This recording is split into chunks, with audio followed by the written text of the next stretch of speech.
Bukod sa taripa, inaalmahan din ng Canadians ang parinig ng US President na maging 51st state ng Amerika ang Canada. Nitong weekend, nanawagan ng ilang organisasyon sa Vancouver na huwag magpabully kay Trump. Narito ang report.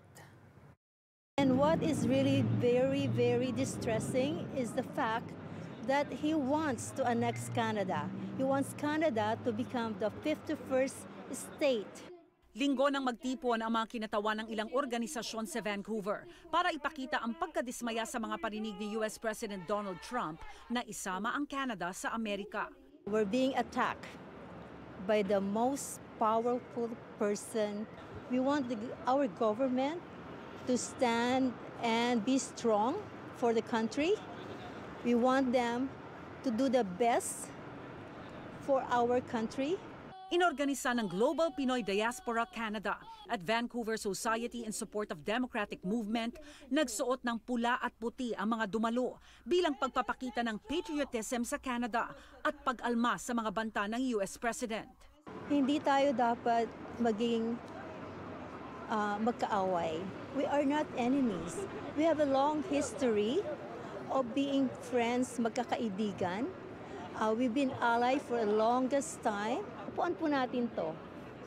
Kausapin natin po or mag-usap sana yung mga liderato ng ating bayan, ng ating Canada, at bigyan ng solusyon ang mga problema ngayon.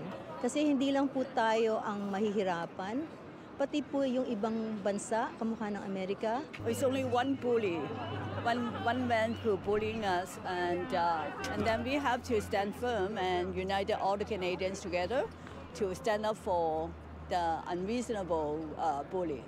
Bukod sa pag-annex sa Canada, March 4 nakatakdang ipataw ng Amerika ang 25% tariffs sa mga produkto na magmumula sa Canada at Mexico. Why I'm here to show my support for the Canadian people, for our Canadian people here, because the more tariff we will get, it's no good for our country. More people will be, no jobs, nothing. There's no question that Canadians will be hurt, but make no mistake, Americans will be hurt as well.